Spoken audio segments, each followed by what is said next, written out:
Hello everybody and welcome po sa ating napakabagong show, Kwentuhang Makina. And of course, this is brought to us by Pertua Power Tech Oils. And before we get into our pilot episode, bago natin ipakilala ang ating unang guest, I just want to talk to you about Pertua Oils. When it comes to choosing motor oils, madalas kung ano yung nasubukan na natin na malakas din naman and magandang performance, we just continue to use it, we stick with it, di ba? Kasi ika nga, pag sinasabi nilang if it ain't broke, why fix it? However, alam mo ba na yung motor mo na malakas na ay may ilalakas pa? Yung matipid na, may ititipid pa. We're trying to squeeze the most out of our bikes. That's just what I'm trying to say here. Tapos yung feeling mo na protektado na, mas mapoprotektahan pa. Dahil yan sa Pertua Oils. Meron po siyang US patented Duracin technology and superior anti-oxygen action. And this provides maximum protection for your motorcycle's engine. Ito po ay proven na. Na-interview actually natin yung may-ari, the founder of Pertua Oils. Hindi ko pa nalalabas yung video na yon, but soon. And yeah, they did a lot of tests with their oils. Meron po siyang metrics, meron po siyang numbers. And totoo nga, mas may ilalabas pa, mas may ibubuga pa yung inyong makina with Pertua Oils. Pertua Oils can back up all of these claims. Pertua lang ang meron yan. Proven na yan to boost power, kaya trusted na siya ng mga motorcycle enthusiasts like myself. And because of its maximum protection, siguradong makakasave ka sa maintenance. Good performing engine, longer life, less maintenance. That's pretty much what it is. Kwentuhang Makina is presented by Pertua. Sa Pertua, may ilalakas pa. Mas protektado, mas matipid, at mas pinalakas.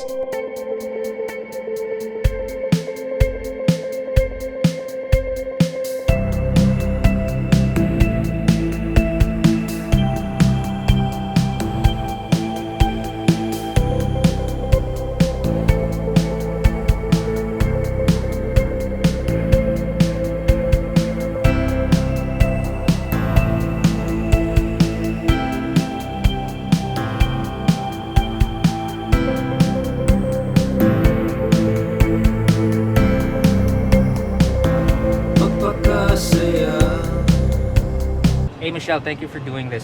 Thank you also. I know you're busy. I heard you're really good with makeup. I have a challenge for you. Can you tackle doing your eyebrows while you're in a car? My eyebrows are actually tattooed. So that's why it's very easy. But I do my makeup always in the car. Okay. So I brought my whole makeup kit. Okay. You do your thing. I'm just gonna ask you some stuff. Okay. Okay. Look, I have a hair dryer.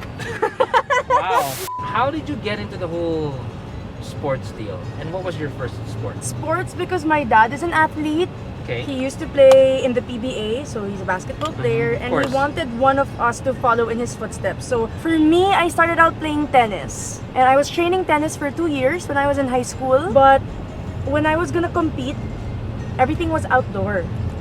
Okay. And yung init talaga, playing, competing. But isn't so that I good couldn't. training for an athlete? Because your body heats up and then you have heat because we're in Southeast Asia. It does, but it's the same way with cold. Like in Baguio, a lot of athletes train in Baguio. They say your lungs, have more capacity and it's better. But I don't see it. I don't feel it.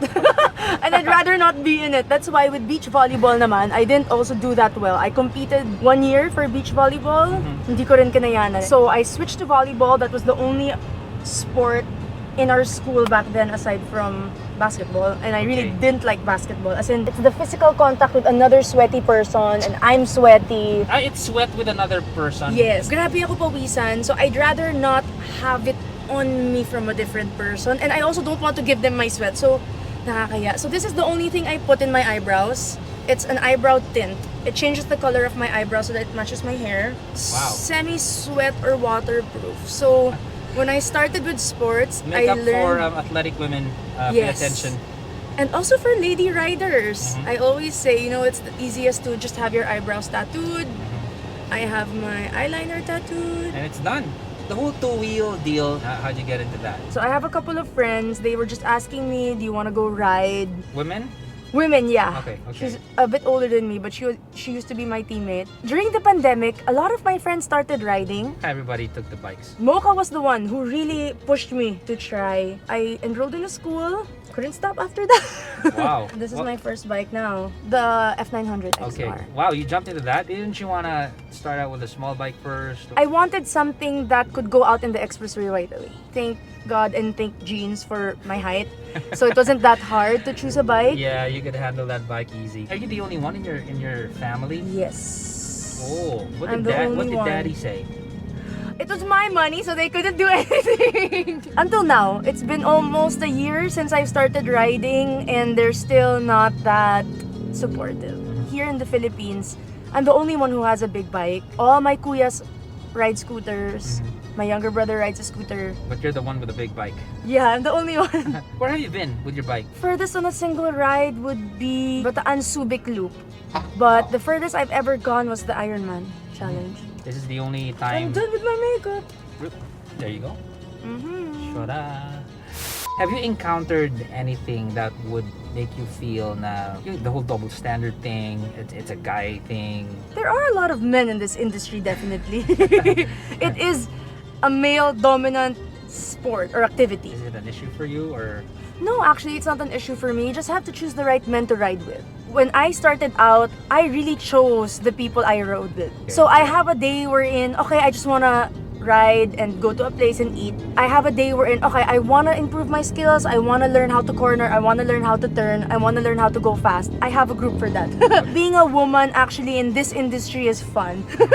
Because sobrang alaga ka with your friends eh. Okay, a lot of people, they help. It's hard to just do your thing without any guidance. It's true, and I think some women kasi they find it offensive when, a guy helps them park like or a guy mansplaining. helps them move their bike. For me, Okay lang. whenever I ride, everybody is better than me. Let the guys be gentlemen. So if you need help, then ask for help. So, if you don't, just let them, just tell them. Good vibes ka pala. I mean, you're Good vibes, yeah. Ako, rider. ride lang talaga. I love the friends that I meet, the people I meet along the way. So, any crazy spills? Did you encounter like moments? I've had quite a few drops because of its weight. And Like, turning drops, mga ganun. oo, that's the reason why I work out. Not for volleyball anymore. Buti na lang kaya ng legs ko because on a full tank, mahirap na siyang itayo. I got some pictures here. Okay. Tell me about them. Triumph actually lent me this bike. So, we were at the gas station. Ito yung time na sobrang mahal ng gas. Yung hanggang ngayon naman eh. Pero ito yung 80 pesos. yung full tank ko yata umabot ng more than 1,000. Ducati lent me some of their bikes. This is one of the bikes that I'm really eyeing. The Multistrada. Lakas yan. It's so nice. Like you really cannot feel the speed. I don't know if that's good or bad, but That would It's mean fun. you're going fast and it's so stable. That's why you don't feel like you're going that Yes. fast, but you're really already going fast. yes, this was a stopover in Alaminos. So we passed the bypass road. Ang ganda ng bypass road. Yeah, you're gonna learn a lot of skills there with those corners. Yes. Oh, okay. This So would be your this, slowest one. yeah. It was a DGR because honestly, I've never heard what DGR was.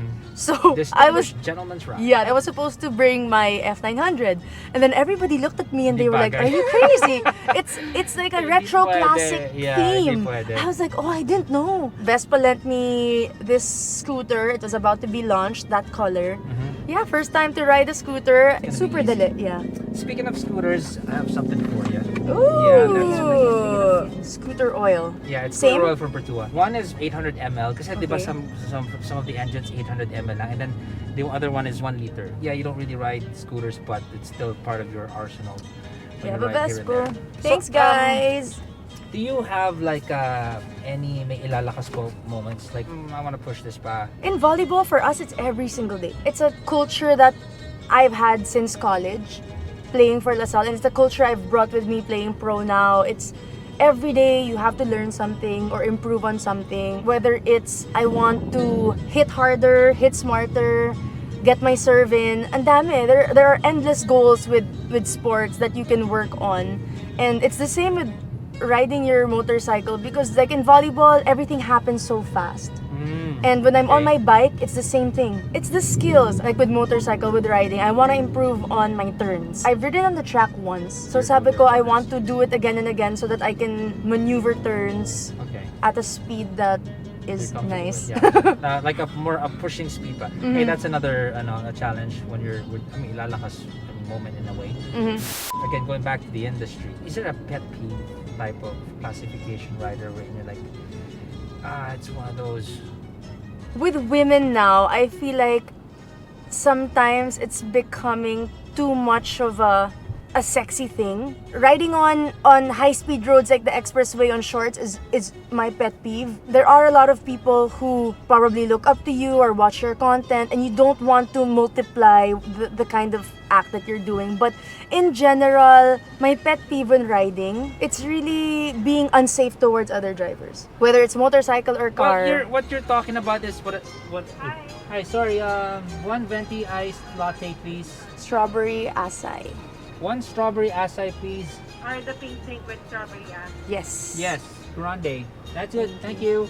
Sorry, what kind of coffee do you really drink? Salted caramel cold brew. I don't like milky coffee, but I like it sweet. Okay. Alright, going back to the pet peeve. At least yung pet peeve mo, it's anti-reckless and Yeah. parang useless pa-cute. Talagang hahataw sila. Wala na silang pakialam whether it's a car or a motorcycle They lose beside it na. them. Yeah, that's Like, dangerous. pagkakakanan ka, kotse ka, or kahit big bike ka, you're turning right, may sisingit pa sa'yo sa kanan. Yeah, so they It's don't like, have that perspective. come on, oo. Small bikes, big bikes, if you do not know how cars behave, yeah, that's gonna Yeah. happen. Where did you study riding, by the way? My first one, I did DRE. Wow, Ducati kagad riding. Yeah. But those guys are great. They were very understanding because I was the only one without experience. I had Coach Philip in DRE. Hello, Coach. Hindi ako marunong stop and go. Wala talaga, as in zero. Hi, Paul. I didn't know that it was a intermediate program. Akala ko beginners. Okay, after that I did Honda. That was my beginners program. And then after that I did HPG. Wow, I thought you were like, you just took one and then that's it. You really pursued this whole studying thing. Good for you. Yung iba kasi, they're like, alam ko na yan. And then, di ba, because of what I do, there's always an invite to go through a course or something like that the whole time. Salamat.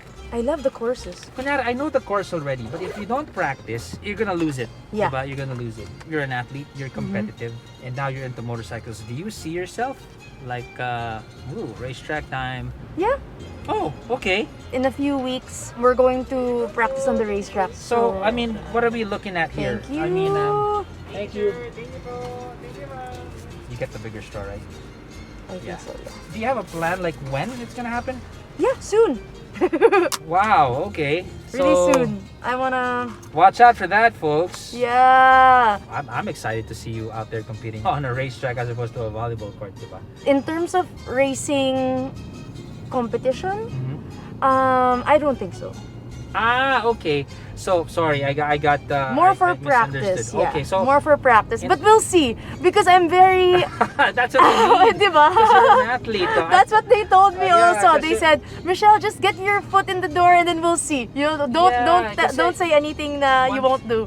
I just want to get to know more things about you on the something not really related on motorcycles, like Netflix right now. What are you into? I watch a lot of K-drama. Movies. It's either romantic, action or crime, and religious. So those four things. I'm not really a big fan of comedy. You get bored. Yeah. I love stand-up. Stand-up comedy, yes, but that's kasi ang smart nila yung galing. but I like Okay. light films. Alright. Horror is not on my list any day, any season. Because No? you're scared or you just I'm find scared. it? Scared to the point that I don't get to sleep. Even suspense. How about you know? music? I'm very mainstream. On my Spotify, whatever's at the top, I listen to a lot of BTS. I'm not surprised too. Galing naman talaga sila eh. Yeah, I love must say. BTS. Oh, while we're at it, advice for riders. My advice for riders is to study. You need that confidence, you need that basic skill set. The best teacher is saddle time, but it helps to enroll in a program and constant learning. Whether it's studying in an official program or studying through a friend. Because in a group, you'll see sino magaling sa corners, sino magaling mag-weave through traffic. Yun yung mga sinusundan ko. May mga skill sets that Diba? people are... It's a skill. What would you say would be your specialty then in riding? For me, I'm a good learner. I like to shadow. Okay. Are you getting into So- off-road soon? Yes. But I said, I'll wait until I retire from volleyball. Okay. What is the dream bike that you're eyeing? Not necessarily that you want to buy right now, but it's like a one day, I'm getting that type of bike. Since I'm only into like adventure riding, I really want a multistrada before. Okay. But I want an adventure bike and an off-road bike. So what's this color? Gold? Gold, yes. I love gold. Okay. Championships. Oh, there you go. It's a symbol of victory. What did you add onto it? You got your box. Anything I- else that you I added installed? my crash guards, Okay. lights. So I installed this for my bag. But What's other this? than that, oh, this is for my hit air. Airbag. Airbag jacket. I haven't put anything inside aside from a DNA filter. Okay. Thank you so much again. Thank you too. I think the big revelation here is your sort of interest into getting into competitive racing, and I think that is really, really good news for everybody, especially if you're coming from a background of, you're competitive to begin with, right? So we're looking forward to that. Again, thank you so much, Thank you. Thanks, guys. and ride safe. Thanks. Ride safe. Kwentuhang Makina is presented by Pertua. Sa Pertua, may ilalakas pa. Mas protektado, mas matipid, at mas pinalakas.